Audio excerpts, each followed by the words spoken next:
Hello friends, welcome to examination hub. तो friends, एक बहुत अच्छी गुड न्यूज़ है आप सबके लिए। बीपीएससी टीआरई 3.0 का जो स्कूल आवंटन है उसको लेकर यहाँ पर आपकी डेट जारी हो चुकी है अप्रैल 1 में। जी हाँ, अप्रैल 1 में स्कूल आवंटन आपका हो जाएगा और आपकी ट्रेनिंग से रिलेटेड भी यहाँ पर, ठीक है, आपकी ट्रेनिंग से रिलेटेड भी अपडेट आ चुका है कि ट्रेनिंग आपकी कब स्टार्ट होगी और ज्वाइनिंग की जो डेट है यहाँ पर वो भी फ्रेंड्स आ चुकी है।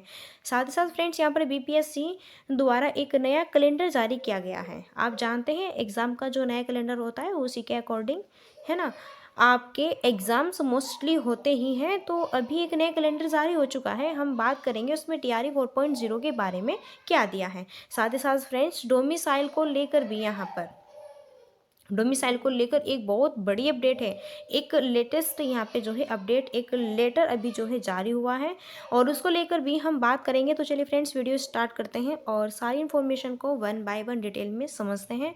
तो देखिए, सबसे पहले जो अपडेट है यहाँ पर टीआरई 3.0 से रिलेटेड है। तो फ्रेंड्स, आप सभी देख पा रहे हैं ये जो यहाँ पर, ठीक है, दिया हुआ है। सबसे पहले यहाँ पर स्क्रीन पर आप देख रहे होंगे, यहाँ पर शिक्षकों के ट्रांसफ़र से जुड़ी हुई खबर भी आई है। तो यह सब आपके काम की चीज़ें नहीं है, ठीक है। अगर आप ट्रांसफ़र से रिलेटेड कोई चीज़ चाहते हैं तो यहाँ पर आप देख सकते हैं, टेलीग्राम पर शेयर कर दूंगी, आप लोग खुद भी इसको रीड कर सकते हैं। तो आपके काम की जो चीज़ है ना, यहाँ पर देखिए, देखो ये यहाँ पर आपके काम की चीज़ नहीं है। और आपके जो काम की चीज़ है यहाँ पर देखो, यहाँ पर टीआरई 3 का अप्रैल पहले सप्ताह में होगा स्कूल आवंटन। तो यहाँ से एक चीज़ क्लियर हो जाती है कि जो स्कूल अलॉटमेंट है आपका अप्रैल 1 वीक में हो जाएगा और अप्रैल माह में ही टीआरई 3 की ज्वाइनिंग के बाद ट्रेनिंग की तैयारी भी यहाँ पर आपकी जो है, ठीक है, होगी। यानी कि कहने का मतलब है जो पूरा प्रोसेस है आपका अप्रैल के, ठीक है, लास्ट में, अप्रैल जो मंथ है उसके लास्ट तक कंप्लीट हो जाने वाला है। और सबसे पहले आपका स्कूल अलॉटमेंट होगा और जैसे आपका स्कूल अलॉटमेंट हो जाएगा उसके बाद आप लोग क्या करेंगे, वहाँ, है ना, ज्वाइन कर लेंगे। और ज्वाइनिंग भी आपकी अप्रैल में ही होगी और ट्रेनिंग जो स्टार्ट होगी वह भी अप्रैल से ही स्टार्ट हो जाएगी। क्योंकि आप जानते हैं फ्रेंड्स, कल एक अपडेट आया था जिसमें शिक्षा मंत्री ने कहा था कि मई में टीआरई 4.0 आएगा, है ना, ठीक है। तो टीआरई 4.0 का नोटिफिकेशन आपको मई में देखने को मिल जाएगा और यह शिक्षा मंत्री का बयान था। अब क्योंकि मई में टीआरई 4 का आ रहा है तो इसलिए अप्रैल में टीआरई 3 का पूरा प्रोसेस आपका कंप्लीट करवा दिया जाएगा। तो जिनका टीआरई 3 में काउंसलिंग अच्छे से हो गया है वो लोग रेडी रहिएगा, क्योंकि स्कूल अलॉटमेंट के लिए आपको कोई ना कोई नोटिस देखने को ज़रूर मिलेगा और उसी डेट पर आपको वहाँ पर ज्वाइनिंग करनी होगी। और आपकी जो यहाँ पर इन्होंने 15 डेट की दी हुई है ट्रेनिंग, ठीक है, वो भी आपकी होगी। तो अभी ये अपडेट आया था, बहुत ही अच्छी गुड न्यूज़ है आप सबके लिए जिनका भी सिलेक्शन हुआ है। और अगर जिनका टीआरई 4 की अगर हम बात करें ना फ्रेंड्स, तो टीआरई 4 का नोटिफिकेशन मई में आएगा और एग्ज़ाम आपके उसके बाद 3 महीने, ठीक है, लगभग आपको टाइम मिलेगा एग्ज़ाम्स का। तो यहाँ पर फिर आपका एग्ज़ाम होगा। तो चलिए, बीपीएससी के द्वारा एग्ज़ाम का नया कैलेंडर जारी किया गया है। यह देखिए, यह जो नया कैलेंडर आपका जारी हुआ है, सबसे पहले यहाँ पर हम उसे भी देख लेते हैं। तो देखो फ्रेंड्स, ये आप देख पा रहे हैं ना, ये अभी जो है आपका नया कैलेंडर यहाँ पर जारी किया गया है बीपीएससी की तरफ से। यहाँ पर देखो तारीख दी गई है 20 मार्च 2025।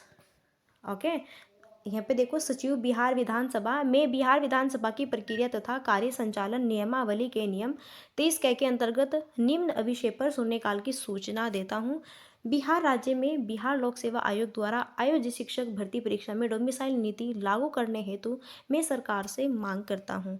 यहाँ पर देखो कुंदन कुमार और यहाँ पे क्षेत्र संख्या, देखिए ये सारी चीज़ें इन्होंने दी हुई है वन बाय वन। तो यहाँ पर देखो फ्रेंड्स, क्या कह रहे हैं कि डोमिसाइल को लेकर के, कि यहाँ पर डोमिसाइल जो है लागू किया जाए, निरंतर यहाँ पर ये मांग कर रहे हैं।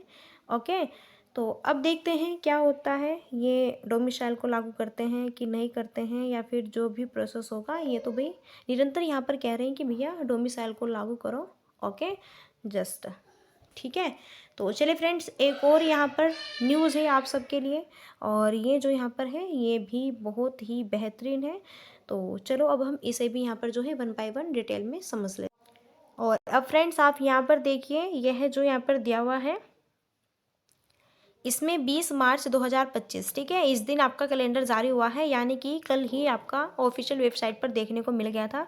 अब यहाँ पर यह जो कैलेंडर जारी हुआ है ना फ्रेंड्स, यह जारी किया गया बीपीएससी ने, यानी कि आयोग के द्वारा, और यह एग्जामिनेशन का कैलेंडर जारी किया गया है जिसमें सारे एग्जाम की आपको यहाँ पे जो है टेटिव डेट दी हुई है। टेटिव डेट मतलब होता है संभावित तिथि, ठीक है, कि इन डेट पर आपका एग्जाम हो सकता है। अब कौन कौन से एग्जाम के लिए यह है, तो यहाँ पर आप रीड कर सकते हैं, लेकिन हम बात करने वाले हैं टीआरई 4 पॉइंट के बारे में, यानी कि टीचर रिक्रूटमेंट के बारे में, जो कि 2025 में होगा, ठीक है। अगर आप इस कैलेंडर को ध्यान से देखेंगे तो आपको कहीं पर भी टीआरई 4 पॉइंट का जिक्र नहीं मिलेगा। ध्यान से देखो, यहाँ पे भी देखो, और इधर भी आप देख सकते हैं, यहाँ पर कहीं पर भी आपको टीआरई 4.0 का जिक्र नहीं मिलेगा। अब क्योंकि ये जो पीडीएफ है बहुत सारे लोगों ने देख भी लिया होगा पहले ही, तो उन्हें भी यह पता चल गया होगा कि इसमें टीआरई 4.0 के बारे में दिया ही नहीं है यहाँ पर पिछली बार तक, ठीक है। और पिछली बार तक दे रहते थे कि आपका टीआरई 4.0 इस डेट पर होगा, लेकिन इनमें कहीं भी टीआरई 4.0 नहीं दिया है। अब आप में से बहुत सारे लोग यह सोच रहे हैं कि एग्जामिनेशन कैलेंडर में टीआरई 4.0 के बारे में नहीं दिया है, इसका मतलब 2025 में टीआरई 4.0 नहीं होगा। देखिए ऐसा बिल्कुल नहीं है, ठीक है, क्योंकि टीआरई 4.0 होना तय है। अब वो इस एग्ज़ाम कैलेंडर में क्यों नहीं आया, मैं आपको बताती हूँ अभी, क्योंकि टीआरई 3 का पूरा प्रोसेस कंप्लीट नहीं हुआ, ठीक है। जैसे टीआरई 3 का पूरा प्रोसेस जो है कंप्लीट हो जाएगा ना, तो स्कूल ज्वाइनिंग वगैरह हो जाएगी, उसके बाद सभी डिस्ट्रिक्ट से रोस्टर क्लियर हो जाएगा, और यहाँ पर कितनी वैकेंसीज है, कितनी रिक्तियाँ खाली है, ओके, तो उस सभी का डाटा आएगा, और डाटा शिक्षा विभाग के पास आएगा। उसके बाद फिर वह भेजा जाएगा आयोग को, यानी कि बीपीएससी को, और तब जाकर बीपीएससी के पास यह सारी इन्फॉर्मेशन आ जाएगी कि टीआरई 4.0 में कितने नंबर ऑफ वैकेंसीज निकली है, ठीक है। और उसके बाद ही आपका आप देखेंगे एग्ज़ाम कैलेंडर में, या तो बाद में सुधार किया जाएगा या फिर दोबारा से, तो यह जारी किया जाएगा, और उसमें आपको टीआरई 4.0 के बारे में लिखा हुआ भी मिलेगा, है ना। तो आप ज़्यादा मत सोचिएगा कि इस कैलेंडर में टीआरई 4.0 के बारे में नहीं दिया है ना, दैट मीन्स नहीं होगा, तो ऐसा बिल्कुल नहीं है। टीआरई 4.0 होना तय है। शिक्षा मंत्री का बयान भी आपने देखा ही होगा ना, कि और कल मैंने आपको वीडियो में बताया था, पूरा प्रूफ के साथ में इन्फॉर्मेशन दिखाई थी, कि उन्होंने बताया था आपका कि आपका जो है मई में नोटिफिकेशन आ जाएगा, तो कंफर्म है फ्रेंड्स, ठीक है, नोटिफिकेशन देखने को ही मिल जाएगा। तो जितने भी स्टूडेंट्स का सीटेट क्वालिफाई है वो टीआरई 4.0 की प्रिपरेशन अभी से स्टार्ट कर दीजिए। और यह था आपका एग्जामिनेशन कैलेंडर टीआरई 4.0 से अगर आप किसी एग्ज़ाम की तैयारी कर रहे हैं तो बिहार में, अगर आप देख सकते हैं पोस्ट का नाम दिया हुआ है, आप इनमें से जिस भी पोस्ट का जो है प्रिपरेशन कर रहे हो, एग्ज़ाम की डेट यहाँ पर दी हुई है, और यह वाला कॉलम आप देख सकते हैं, यहाँ पर सारी चीज़ इन्होंने फाइनली, ठीक है, सब कुछ दिया हुआ है। तो फ्रेंड्स ये सारा जो है यहाँ पे सर्कल आपका कम्प्लीटली है। तो हमने देखो यहाँ पे आपकी डोमिसाइल को लेकर भी बात की है, और जैसा आपने यहाँ पे निरंतर भी देखा है कि डोमिसाइल को लेकर के यहाँ पर ये निरंतर जो बिहार के स्टूडेंट्स हैं, ठीक है, निरंतर सभी इसकी मांग कर रहे हैं कि डोमिसाइल को लागू किया जाए, जिससे कि अदर स्टेट के यहाँ पे कैंडिडेट हमारे यहाँ पे जॉब नहीं कर सके। और ये सही भी बात है, ठीक है, क्योंकि कुछ फर्जी लोग होते हैं, फिर फर्जी तरीके से बनाते हैं, और यहाँ पर गलत तरीके से आपने देखा कि अभी मैंने कल दिखाया था कि 3 जो है आपके फर्जी यहाँ पे आधार कार्ड बनवा के, है ना, टीचर्स बन गए हैं, और एक इसमें फ़रार हो गया। 4 पकड़े गए थे, वो उत्तर प्रदेश के थे। तो इसलिए यहाँ पे डोमिसाइल लागू होना चाहिए। भैया बिहार में वैकेंसी निकल रही है तो बिहार के ही बच्चों को इसका लाभ मिलना चाहिए, सही बात है। तो चलिए फ्रेंड्स, अब यहीं पर हम मिलते हैं नेक्स्ट सेशन में, और तब तक के लिए so thanks for watching, keep study and bye bye. अगर कोई भी आपका कमेंट से कोई क्वेरी है तो आप बिल्कुल मुझे कमेंट बॉक्स में पूछ सकते हैं। तो मिलते हैं नेक्स्ट सेशन में, सो तब तक के लिए so thanks for watching, keep study and bye bye. Take care. जय हिंद, जय भारत।